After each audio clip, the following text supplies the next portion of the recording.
So welcome everybody. It's so nice to see everybody and to be back here for another one of our Kabbalah series. And to have a nice group with us this morning, back in person.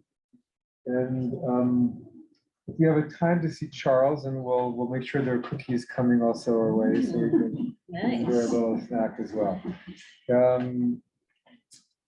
So our new series, we're going to be looking at some big ideas of Judaism that are a little bit mysterious, that aren't fully developed in regular Judaism, but then Kabbalah comes and really makes them a central part of our tradition.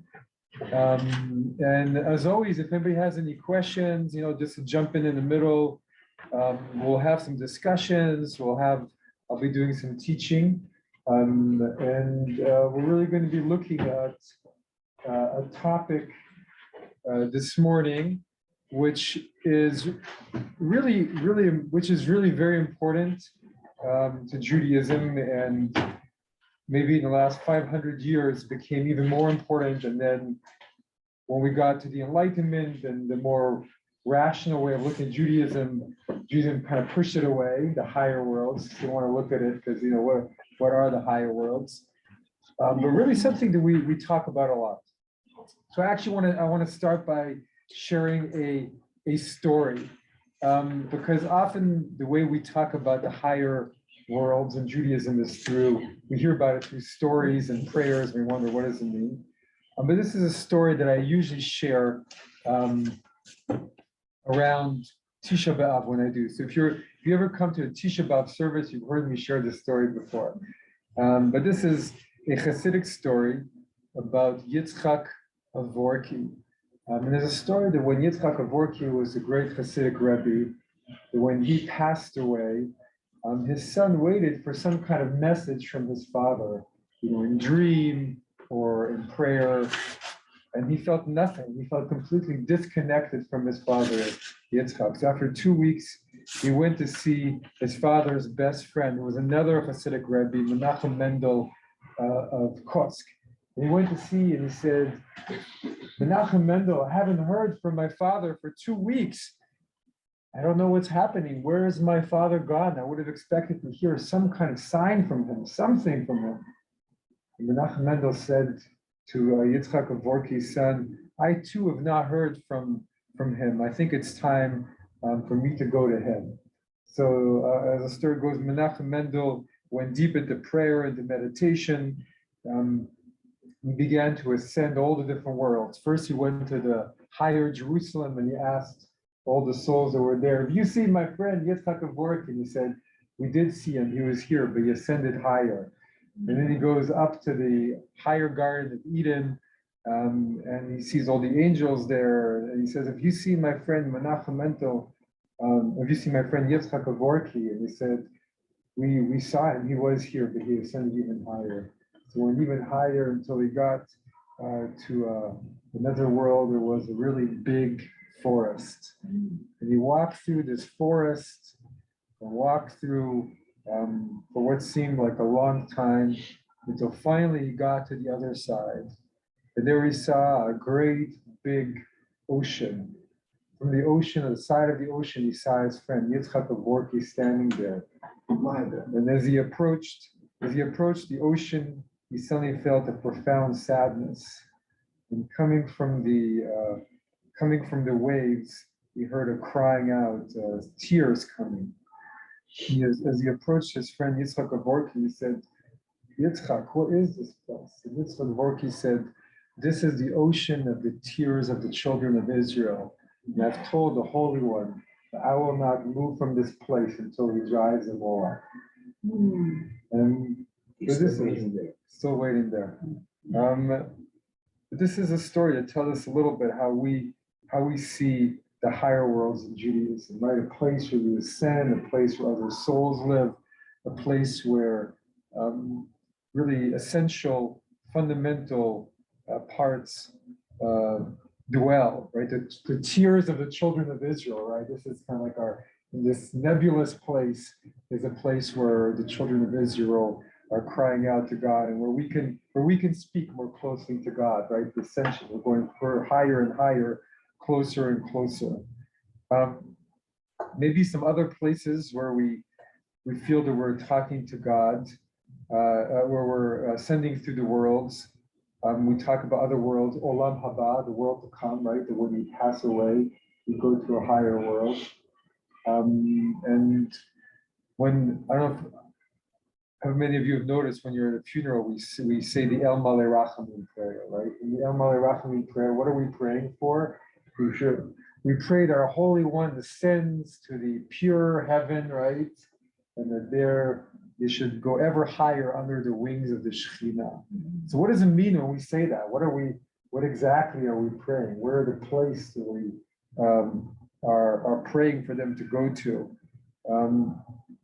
It's not exactly clear, but we say this. And every time we say a Kaddish prayer, right, a mourner's Kaddish, we're praying for our loved one.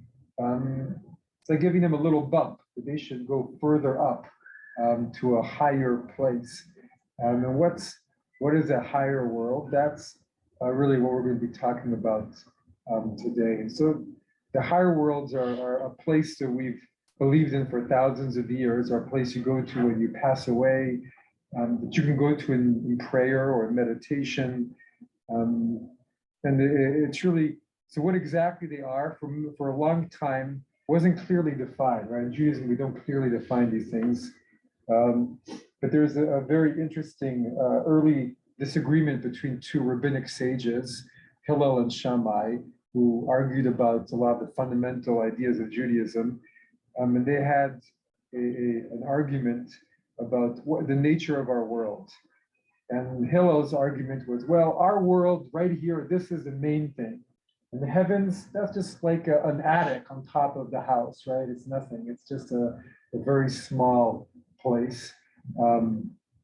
But Shammai said it's the opposite. This world is a footstool. Where we live here in our little physical world is nothing. In the higher worlds is where it's all really happening. And what happens in our physical world is really of no great importance compared to what happens up in the higher worlds. Well, Hillel was saying, no, it's the opposite. This is the main stage, right? What happens up there, that's just some place you go sleep when you die, kind of thing. So I don't know if anybody else has any has had any other places where they've heard of higher worlds in Judaism before.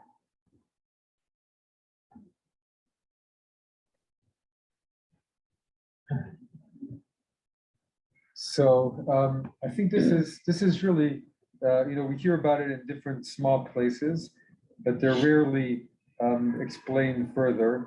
And so what I'm going to be presenting as our main model this morning is a Kabbalistic model that came about 500 years ago in the 16th century. And it was Rabbi Isaac Luria, who is known also as the Ari, and he's the one who really took this concept of higher worlds and turned it into a whole system. And he created an idea of 4 different worlds. That above our world, there are 4 worlds. The first world is the world of Asiya, which is Asiya, A-S-I-Y-A-H. And this is the world of making or of action. Making what? Oh, really? Asiya? And spelled that way. Oh, really? Wow, wonderful. Making what? This is just a world of making or of action. It's the most physical world. Do you want to join us? Yeah, wonderful. Here. Sounds like Asia. Exactly. They got it from us. Maybe. Yeah. Well, Hebrew and Arabic are so closely related, so it's very possible that there is some interconnection there. And this is a very old word in Hebrew. It's from the word to do, la'asot, right? God created in 6 days. So there's a world of making, which is a world that we live in. Then there's a world of formation, of Yetzirah. Sure, Y-E-T-Z-I-R-A-H. Yetzirah, of formation. So this is the world right above ours, so to speak. And then there's a world of creation, of Bria, Briah. This is the world yet above that. And then at the very top is the world of Atzilut, AtzYlut. And this is the world of emanation. And this is, this is not completely unique to Judaism, but has been in many traditions for thousands of years. And it's like a progressively more and more spiritual, right? We live in the most concrete world. And the more you go up in worlds, it becomes more and more spiritual. And so when you're praying for your loved one to ascend ever higher, you're wanting them to go to a place that's more and more spiritual, more and more at peace, more closer and closer to God, right? As the higher you go. And the way what the Adir did is he mapped it onto, in his mind, 4 kind of distinct parts of that progression to more and more spiritual. And so for him, the world that we live in is the world of total physicality. And then you get to a world that's the world of Yetzirah, is a world of emotions. It's kind of like emotions still have shape to them, but they're less physical than matter. Then you have the realm of thought, which is Bria, and that's where thoughts have even less, right? Thoughts are even more kind of less concrete than feelings. And then finally you have the realm of spirit. It's more abstract. And that's it's more abstract. It's just energy. It's just very spiritual. It's the world of spirit. And so the way to if you want, and the Kabbalists map everything, all of existence into these 4 different worlds. So you can imagine the highest world, that's where God is interacting in huge cosmic energies and really shaping everything from that really highest world. Then the world of thought is actually where human souls are supposed to be living. In the world of Bria, in that world of creation, everything's happening on a level of mind. So souls kind of can interact with each other in a level of thinking in the mind and telepathy. And if you read near-death experiences, and souls they feel like they go to some place where they're often greeted by other souls, right? You probably heard of that. So you're greeted by other souls, and then you don't communicate just by speech, but by thought. And so in Kabbalah, that's the world of Bria. And then there's the world of Yetzirah, which is the world of emotions. And in Kabbalah, that's considered to be, and we're gonna go and explain how this all becomes relevant to how we're living in our day-to-day life. But the world of feelings is connected to the angels. That's the realm of angels. And feelings and angels and of psychic thinking. So in some ways, the idea that on the full moon is when the animals will go a little bit wild, right? That's so that's connected to the animal kingdom, that world too of feelings. And if we look at a lot of ancient religions or ancient forms of worship, they have all these ideas of animal spirits, and it's like a world where feelings and animals and psychic thought all get connected together, and that's considered to be the realm of angels. And finally, we have the realm of physicality, and that's the realm that we know really well. The realm of our senses, and of interacting from that place. So let's read our first text. I don't have the handout, so we're going to actually do it the opposite from what we usually do. People there online, if you have the handout and you could read for us, we'll all listen to it. We only have 1 text today, so the textual study is not that important today, so it's okay if we don't have it all here. We missed the memo to get it printed, so it's okay. This is the perfect day for that to happen, since we don't have a lot of text study. So will somebody online please read for us the 1 text that I sent out? Which one's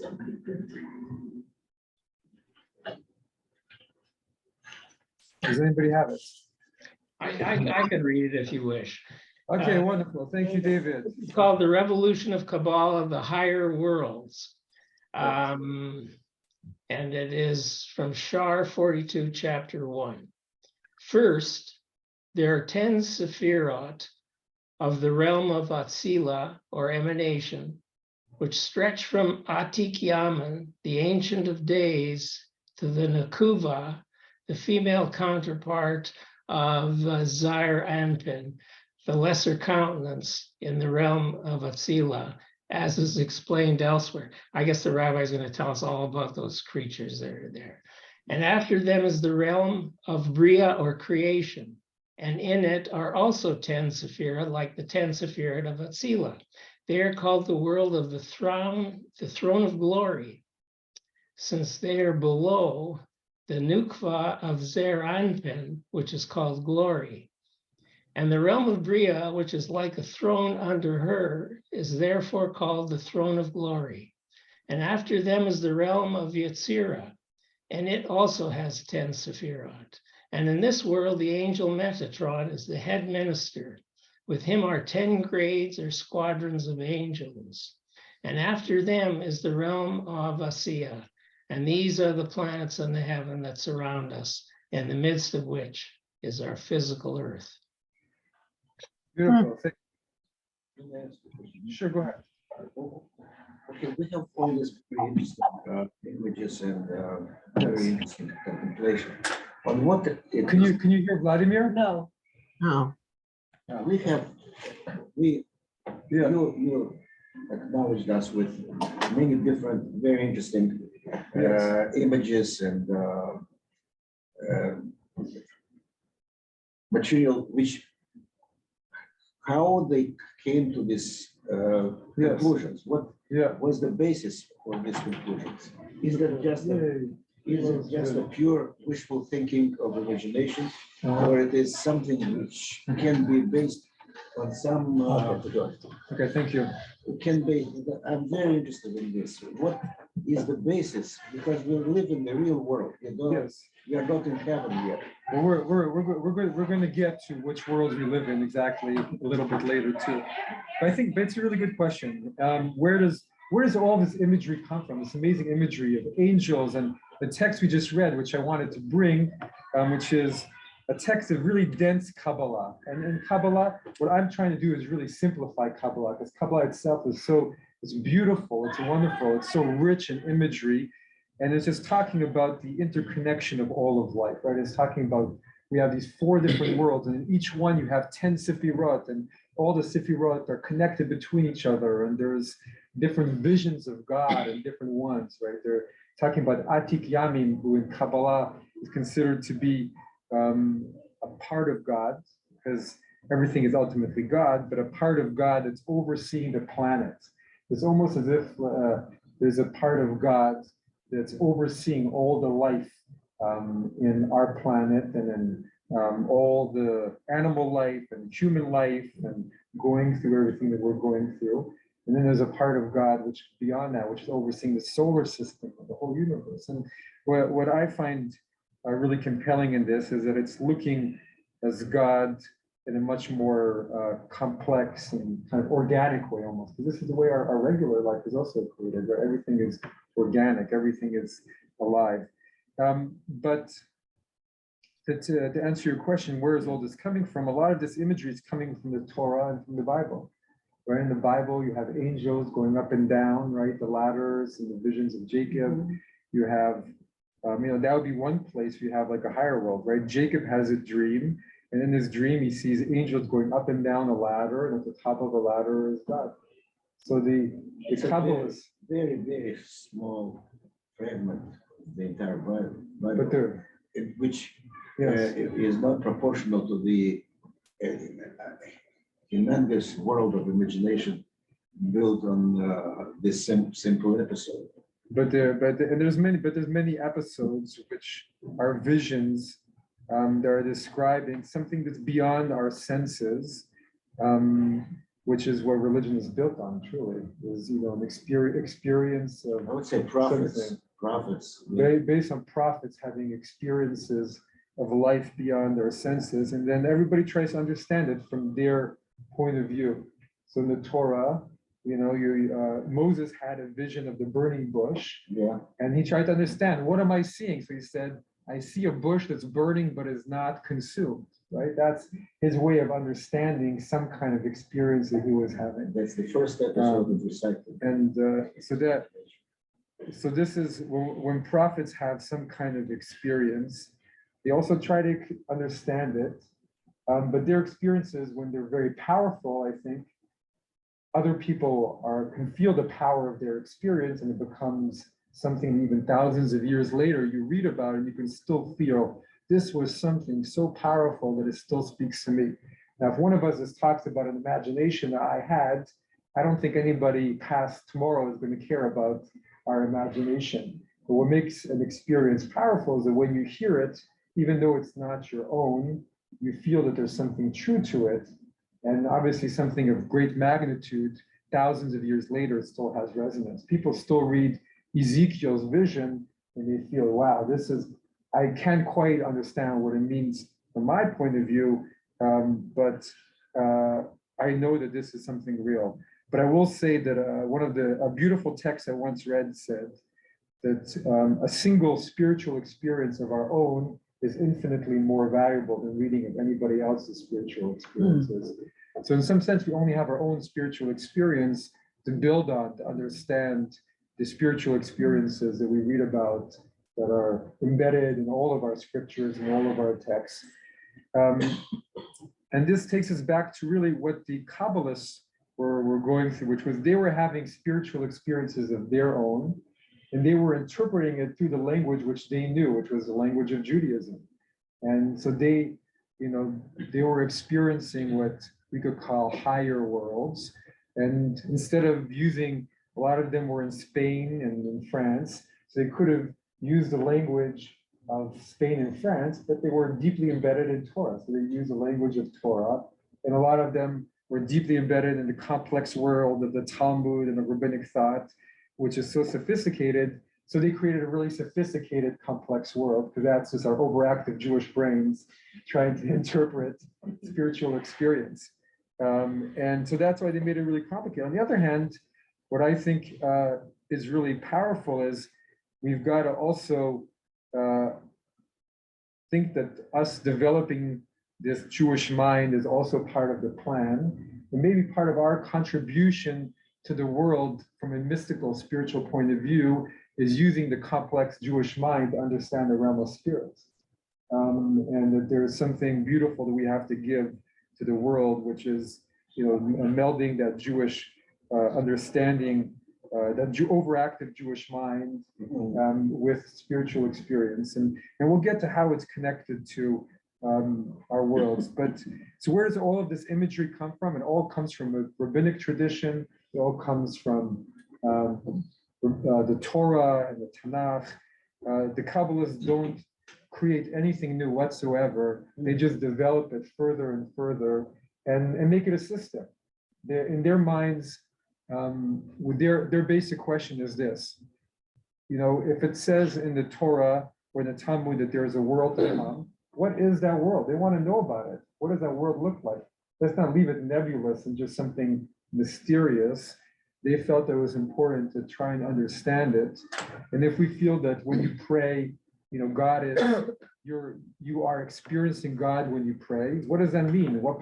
Which world are you in when you're experiencing God?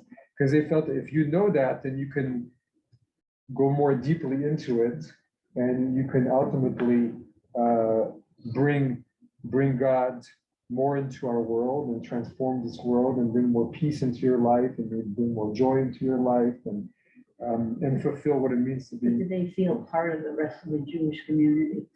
They felt they felt really part of it, and that's why they worked really hard to bring the language of the Jewish community into everything they were doing. And their contribution really caught on fire. I mean, the whole Jewish world embraced it. And I mean, the reason we have a Friday night service is because of Kabbalah and the whole world. And the Chadodi is all based on all this imagery. The whole morning service, the regular weekday morning service, is to some degree based on these different worlds, on ascending different worlds. I mean, it was created before, but it was fine-tuned in some ways because it's based on ascending different worlds. And so there's this idea to go back to how is. Anybody have any other thoughts or kind of comments or questions? What about the Christian world? Because, you know, people like Madonna who have jumped onto this, like Yeah. it's, Well, I guess they're seeing that there's something of value in it too. I guess. Yeah. There's something to, I mean, the Kabbalah Center is a whole other conversation about, but they took a lot of, their Kabbalah that they use, the Kabbalah Center, which is what Madonna is connected to, Right. is real Kabbalah, but they also kind of Hollywoodized it Oh, and yeah. made it more accessible and made it into a, they sought out the celebrities. And the celebrities. And No, those they big promised, conventions yeah. that they used to have, like remember High and Carol used to go, that may have been before, Yeah. okay, they used to go Yeah. places where thousands of people would come. Does Kabbalah has anything to do with the philosophy of religion? I mean, it's Or completely. this is just a poetry, which is most suitable for traveling in the world of Spirit. Jewish. Spirit. Yes. Well, I think the philosophy of it in some ways is extremely profound, and even where philosophy hits a block, a wall, I think Kabbalah and the thinking behind it goes a step further, where So it's philosophy even higher level of. there's no higher, but it takes it further because philosophy stops at the rational mind, but God is beyond what's reasonable. How can you say that God is bound by what's reasonable or rational? So Kabbalah is willing to go further than the rational mind. So in some ways, it's willing to look at the big questions of life in the universe in an even more profound way. In our world in our age of materialism, Yes, technology, yes, artificial intelligence, yes, we are, and of course the quantum mechanics. yes, exactly. It is quite incongruent with the world of Kabbalah. It was. I think so. Well, I actually was planning to talk about it today, so we'll talk about it later. But I think it's actually the opposite. I think that the last 100 years we've been very focused on the materialism and also on the mind, the power of the mind to really understand our universe and our world. We've also hit to the limit of what happens to societies when that's the only thing you focus on. Right? When you only focus on the material or only focus on the concrete, we see what that's doing to our societies and to our world. And so there's even more a need to bring back a different element of existence, to bring back a sense of well-being and of wholeness and of connection, which was taken out by putting all of our energy in that level. So I think there's a back trend, which is saying that society has gone in this direction and it's benefited tremendously and has achieved a lot, but we're at a time when we need to bring back some of the other, or where our societies is not going to be able to, people are falling through the cracks of that way of thinking and being. And, as in Oak Park, which has the highest level of therapists per capita, and we know that's true more than we know there's a lot of therapists in this room, so we know how much our society is in need of different ways of thinking about the world than just the material or even the intellectual. Rabbi, I have a I have question. a quick question. So do they have a prescription for how you achieve these higher worlds? Is it meditation? Is it prayer? Is it song? Is it learning? What was their concept of how do you achieve these higher planes? So on some level, it's exactly everything that you mentioned. And I said they mapped out the whole morning service and said the purpose of the morning service is to get you to the highest level of that world, the highest world. And you begin in the morning, right? thank God with gratitude for all the physical things in your life, right? You thank God for being able to stand up. You thank God for you putting the clothes on your body. You thank God for all the material, for being free, physically free. They're not talking about being spiritually free. And then the higher up you go in the service, the more spiritual you get. You're getting more and more to a higher place. It's the same thing with your learning. When you're studying Torah, they said, you're supposed to begin your Torah study studying things that are more about the law and things that are more concrete.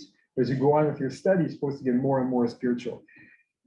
That's one level of it. The other level is that it's not only like we're here in this really physical place, and then there's a hierarchy of worlds that we're all trying to access by, praying or studying or doing good deeds. On another level, those 4 different worlds aren't just worlds in a hierarchy, but they're different states of consciousness that we're constantly interacting with at every moment. And so, I don't know, a way of thinking of it is that there is a place where all of us are connected to a mental sphere. There's a place where all of us are connected to a sphere of feelings. There's a place where we're all connected into a really physical place. And there's a place where all of us are connected into a really spiritual place.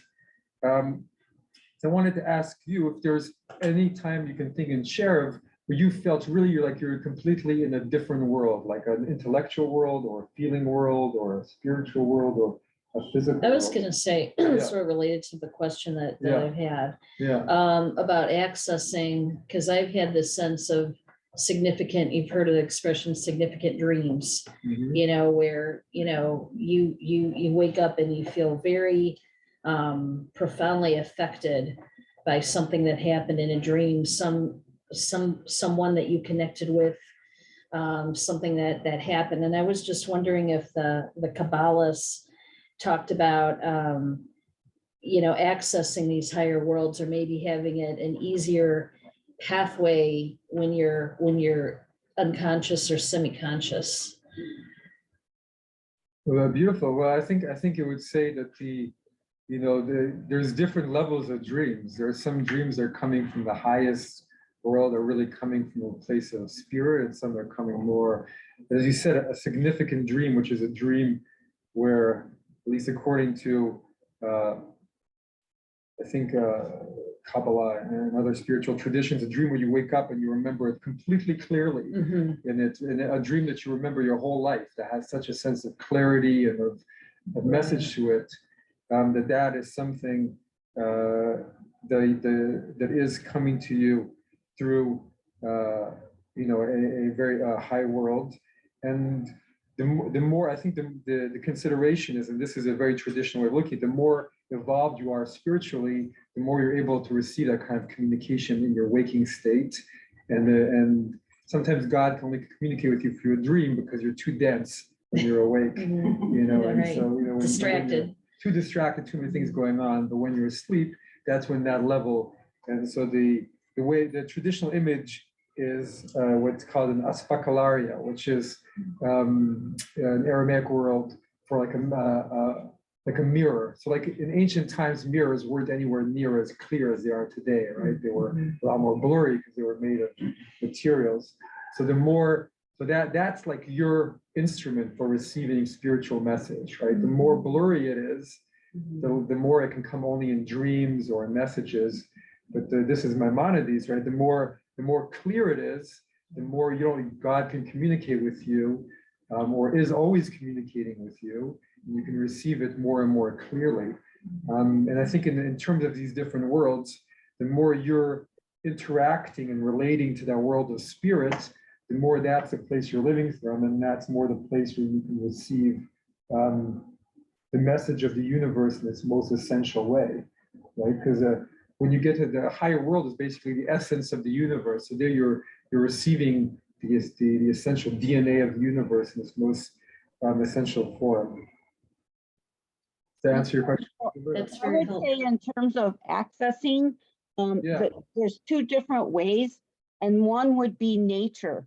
So like when I was on safari in Kenya, I had a feeling that I've never had, anywhere else in the world. And then the other one is the spiritual, and it was being in Israel, praying at the wall, being in the shul on Yom Kippur when you open the ark and you let us walk in front of the ark.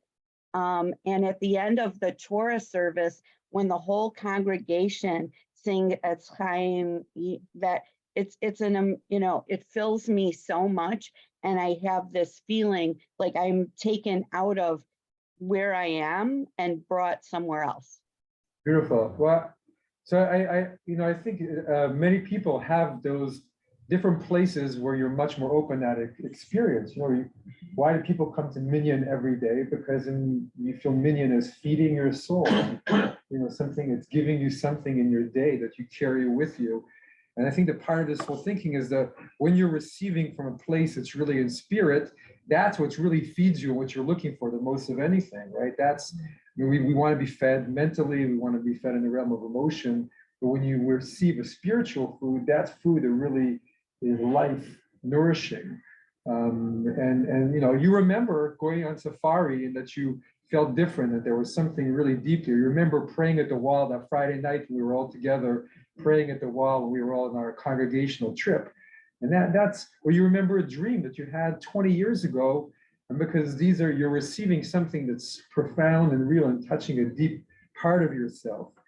And I think this is what this all goes back to, that we relate to all these different levels in many different places. So, you go to shul, and when you're singing Etz Chaim Hi, you're suddenly not thinking about feeding your pet.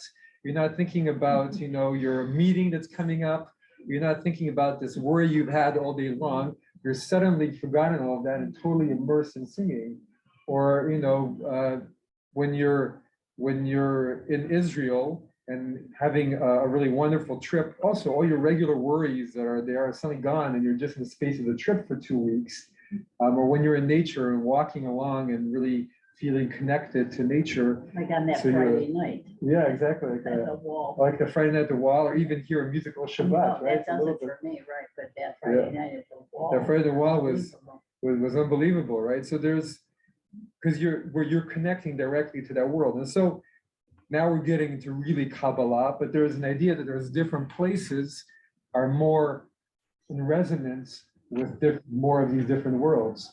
And the frequency of that place is more in tune with it. So it's almost like a place, right? We're talking, these are states of consciousness, and not really a world. There's no up and there's no down. There's no some place up in some heaven. It's really happening right here, right now. But there's different places that are vibrating more closely with the spiritual world, or with the physical world, or with the world of feelings. And so the wall, right? What is a holy place? It's a place that's been more vibrating with the spiritual side of it, and which is nourishing with you more.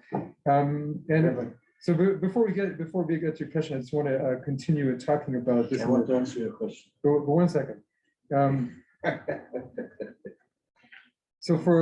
And I think in that sense, the hierarchy is more, as we know that there are different states of consciousness, each one has what it gives us and what it's limited. We're connected to all of them. So we're connected to our physical world. This is the one, it's obviously the one we're most connected to, because we live most in it. We live in the physical world. We live through our senses. We live through our bodies.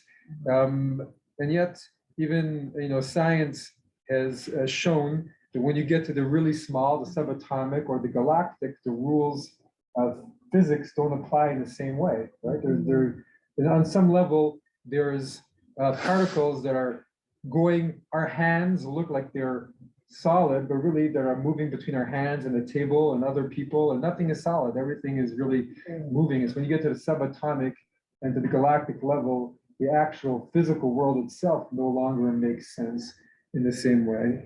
And the realm of feelings, one could look at it as a realm that offers more possibility, right? The greatest works of art comes through the realm of feelings, right? In some way, great artists have a great feeling, even a sense of love. And I think we've all had that feeling of being completely immersed in love.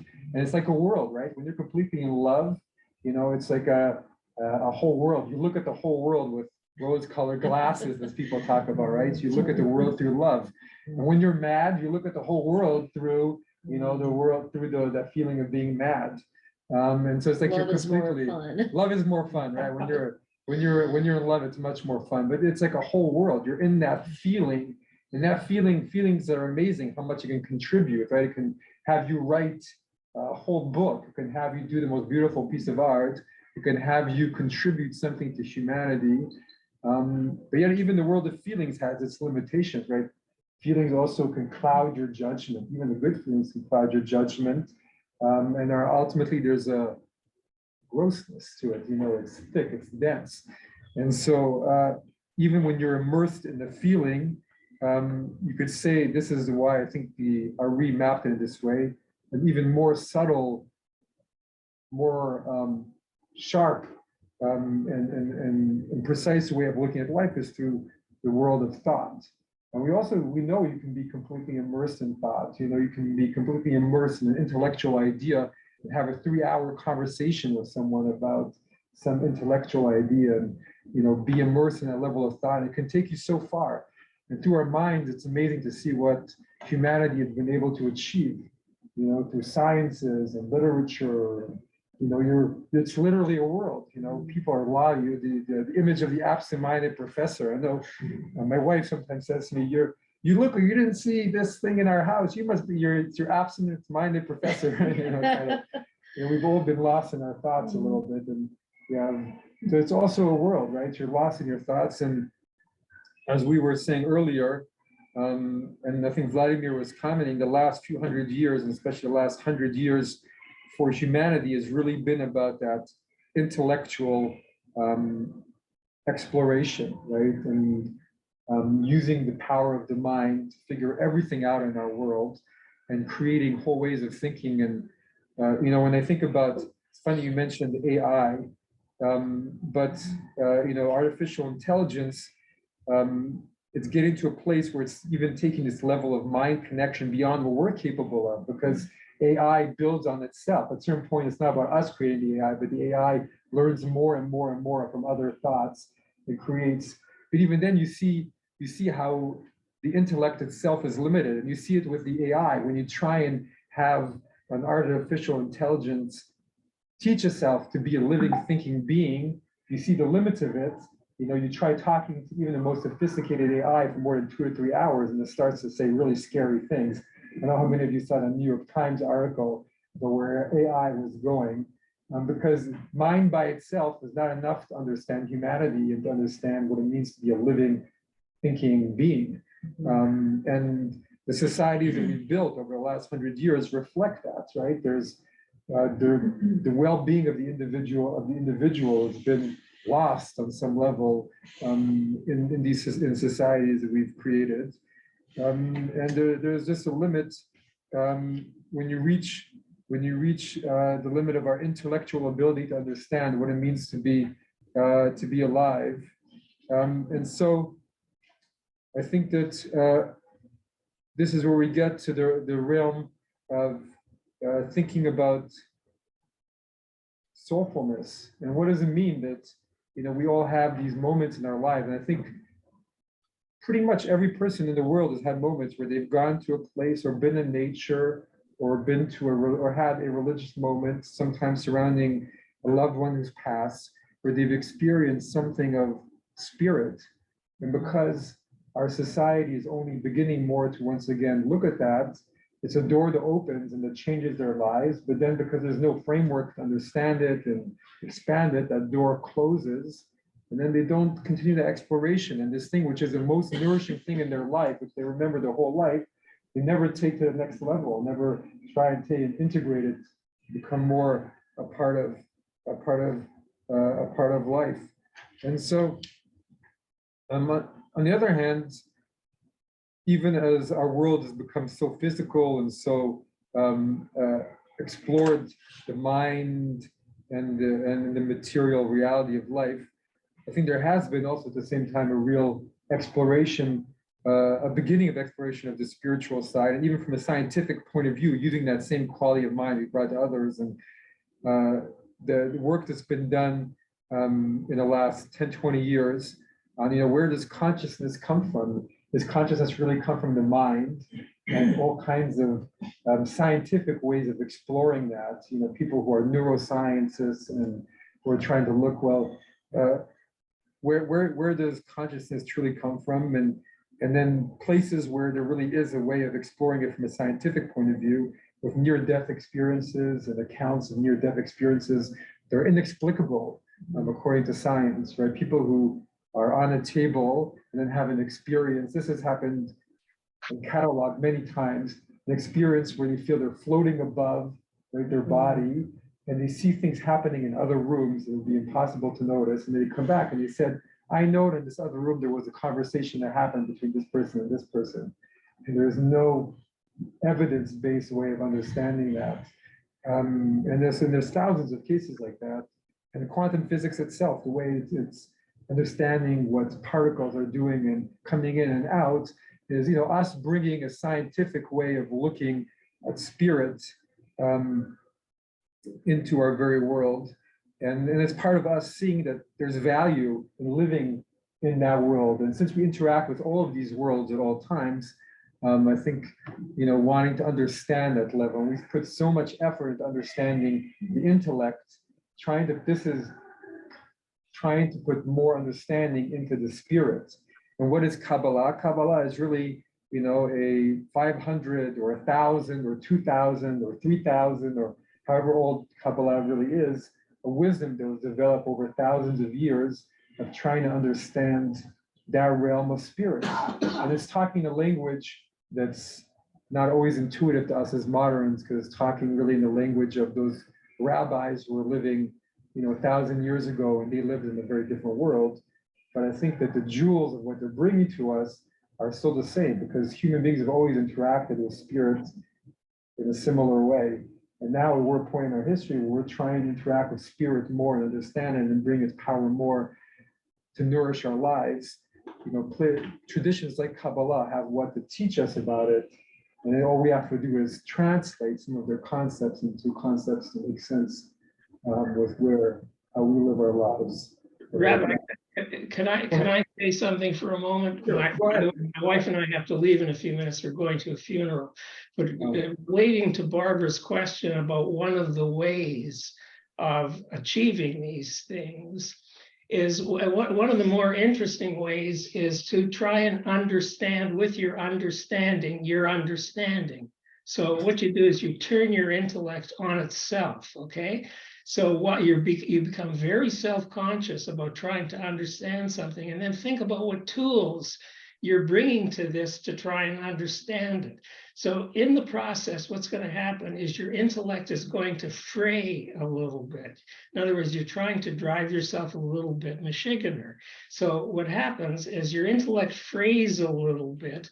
The structure that you have to appreciate the world begins to open up, and you can experience something that's very unlike the usual thing that you experience. Now, you want to call that spirit, that's fine.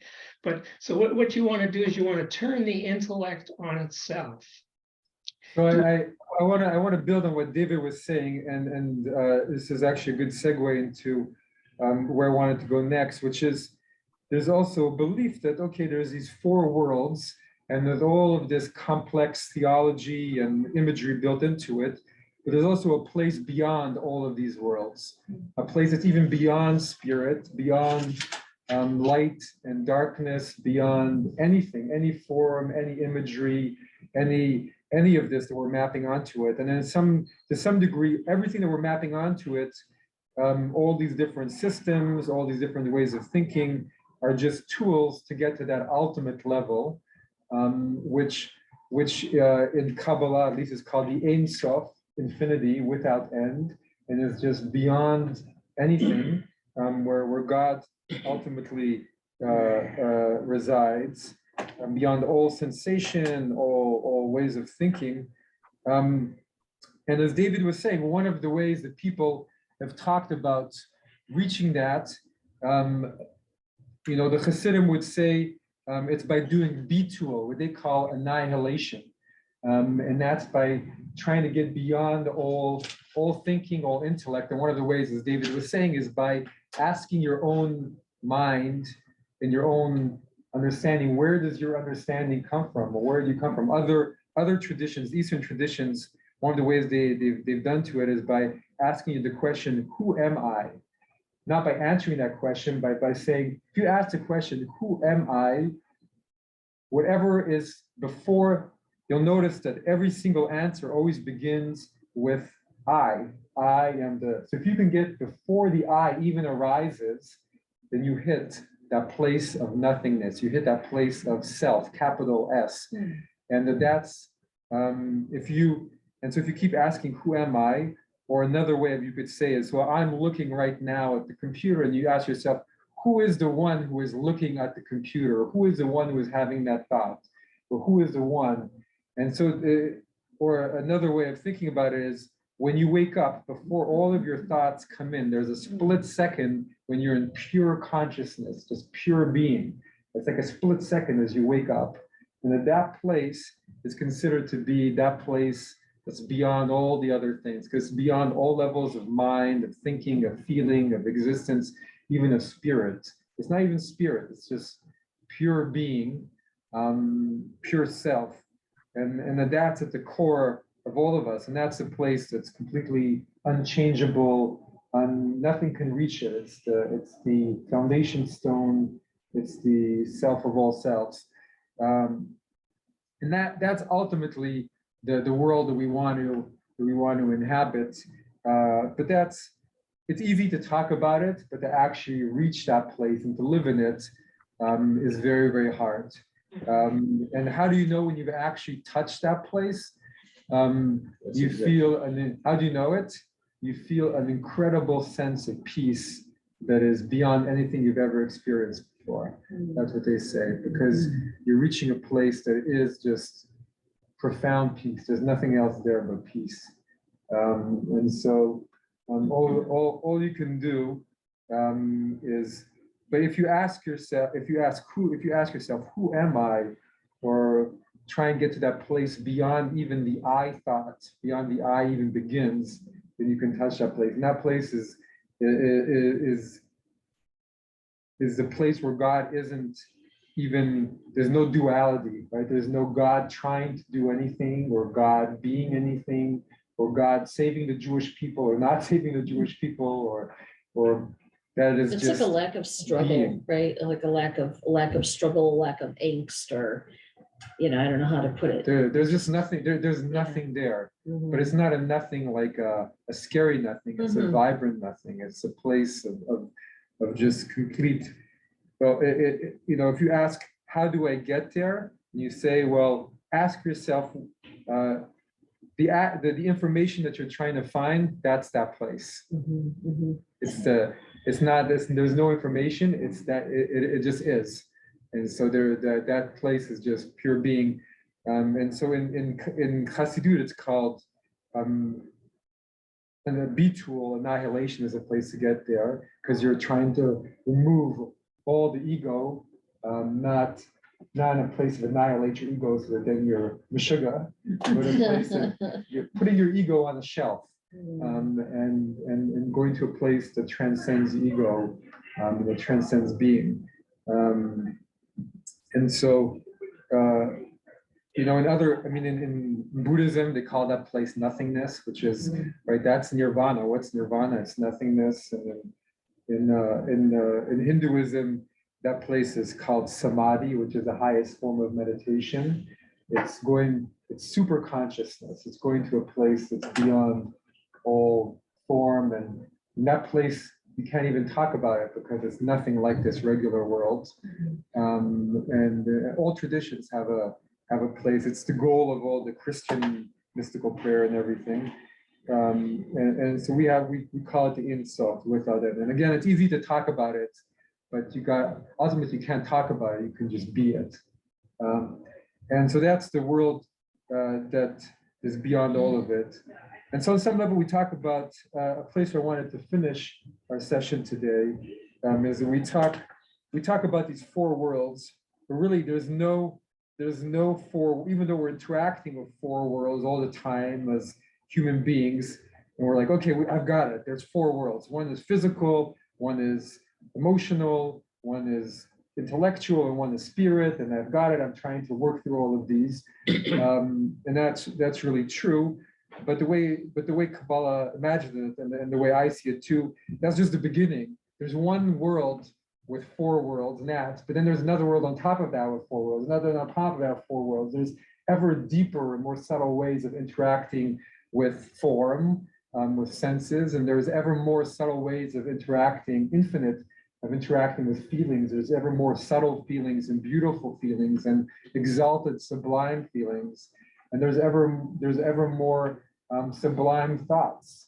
And the ability of humanity to think is all ever more. When we talk about the thought of God and the mind of God, how powerful and sublime that thought is. So in the realm of all of these places, intellect, emotion, there's infinite levels we can't even begin to understand. And in the realm of spirit, even what we call the most sublime experience. And I actually believe this, though there's some disagreement. Even that place we were talking about of self, I don't even think that's the end. There's places of experiencing spirit that we can't even begin to understand, but maybe thousands of years from now, human beings will be able to experience, or just beyond our wildest imagination. And that's the infinity of existence. But how does it work into our purpose as human beings? And this is going back to Vladimir's question of philosophy, and where I think that the Kabbalists and the Adir created the system of four worlds, built a really beautiful philosophy of religion. And he said that, right, that our world is essentially a broken world. And I think it's not difficult to look at and see all the brokenness in the world, especially at this moment in time, everything happening. But he said we are agents of trying to repair that world. And his philosophy is, as originally God tried to created a world, but there was too much light and the world shattered. And then God created the world that we live in now, which is a world where there's darkness and light, and there's all the dualities. But the part of it is that the universe, and this is a little complex, is always trying to create physical vessels that can hold more and more spirit, can hold more and more of godliness in them. And that this is the nature of the evolution of the whole of consciousness and of all the world. We're trying to hold more and more spirit, more and more of God, and that all of us are trying to emanate more and more godliness, more and more spirit, and more of a more subtle way of looking at the world. And that's how we'll ultimately get to that vision of the prophets, the world where the lamb lies down with the wolf and all those things. But that's part of being a being who cares about spirit. And even if you're not a being that cares about spirit, humanity is slowly going in this direction. Is if we try and interact with all these different worlds in our lives, the world of thought, the world of emotion, the world of spirit, with more and more subtlety, with more and more intentionality, we're bringing that into this very world. We're a vessel. We're ourselves a vessel for that.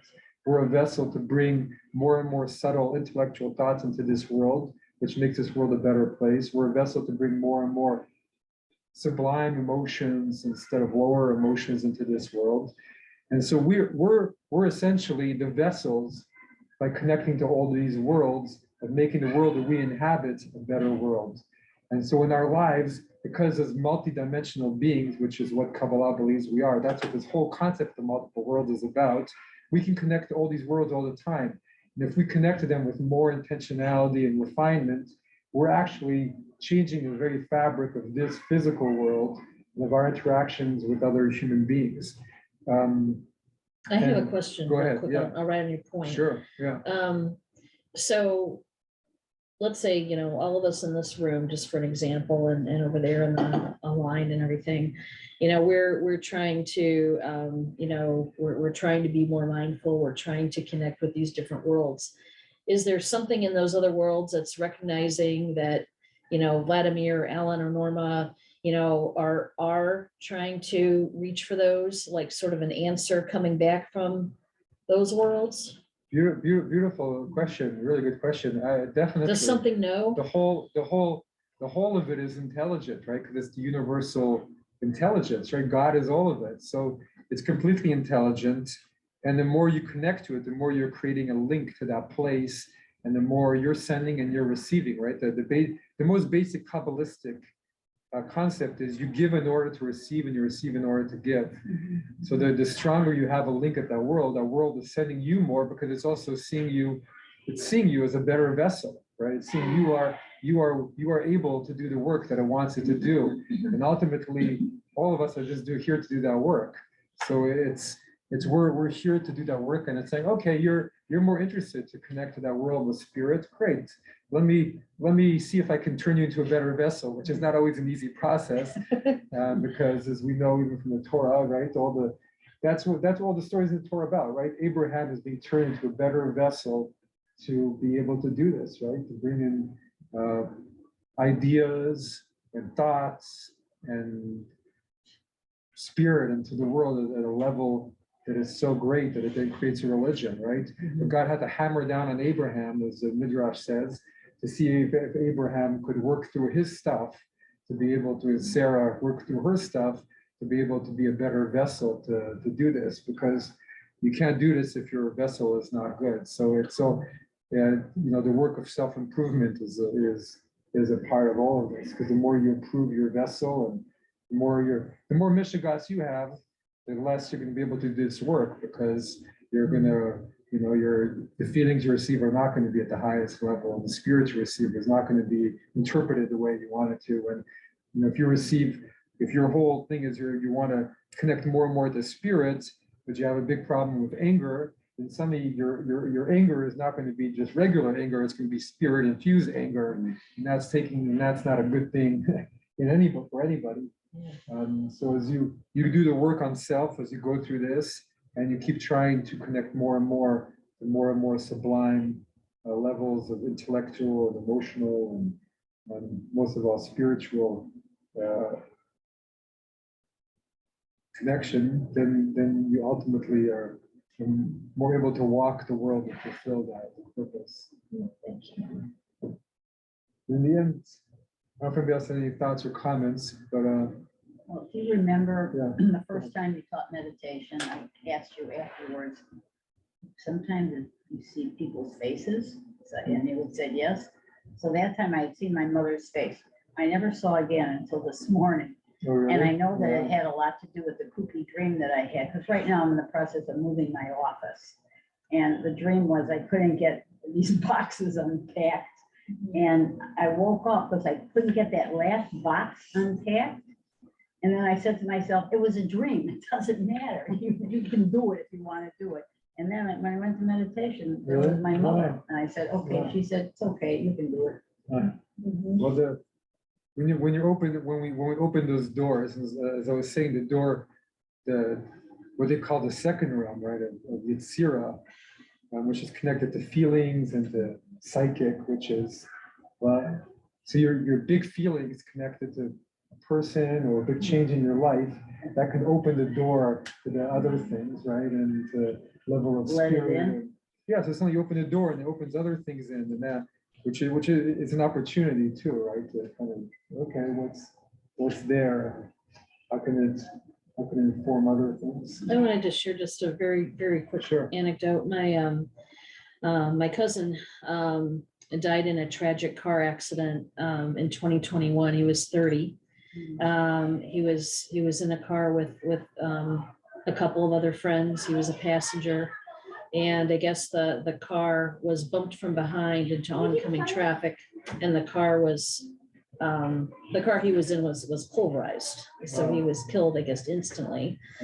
And shortly after, so I was in really terrible grief. And one night I was doing the dishes, this is, I don't know, a couple of weeks later, and the tears were, pouring down as I was thinking about Jackson. And I was just asking him in my head, kind of as I was, doing the dishes and thinking and crying. And I said, could you send me some kind of signal, just say hello. And I said, if you tell me in a dream, maybe I'll be a little less scared. And then I go, don't even worry about that. Whatever you can do is fine, you know. And not that night, but the night after that, I was reading a book. I wasn't even thinking about him. I was just reading and turn off the light. And I went to sleep that night. And then kind of like you know, sort of for me, always like sometimes the dream that you have in the morning just before you wake up are the ones that are most memorable. So I'm, you know, I'm in a deep sleep, and I wasn't even dreaming about anything. And I hear Jen, and my eyes woke up. It was his voice, and he just said my name once. And it was it just startled me. And it was such a feeling. And I thought to myself, somehow, you know, he heard me in the world that he was in. And I guess, like, you know, there was a response from somewhere, because it was his voice and it was just the one word. It was so anyway, I feel like flush talking about it. No, thank you for sharing. You know, those experiences kind of they remind us that there's these other reality out there, and that they're pretty real too. Yeah.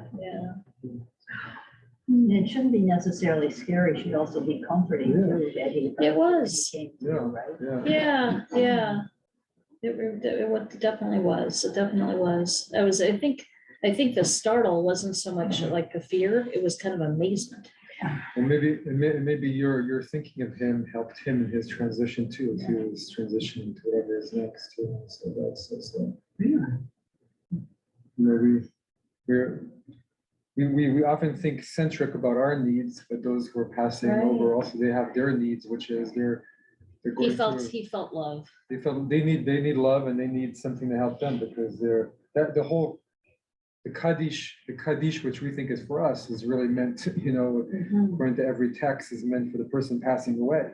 You know, it's meant for their soul, to help them. And you're sending good vibes their way. You're sending prayers their way to help them as they transition, as they go through what we call judgment, which is, you know, just finding their resting place. And so all these different ways of thinking, and all these systems of different worlds and we call them worlds, but they're really different states of mind and of consciousness that we all experience. And it's just a way of understanding us, trying to bring with our human minds to understand something which many of us experience, and which is inexplicable, really. And so we're just trying to understand it and bring systems, and trying to open it up more in our lives, if that's what we want to do, because it's a big part of the adventure of being a human being. And we think that the more understanding we are, the more that adventure can have life and can have awareness to it. Thank you everybody for coming. We'll do another one in about 3 weeks, a month. Do you have any questions or comments? Or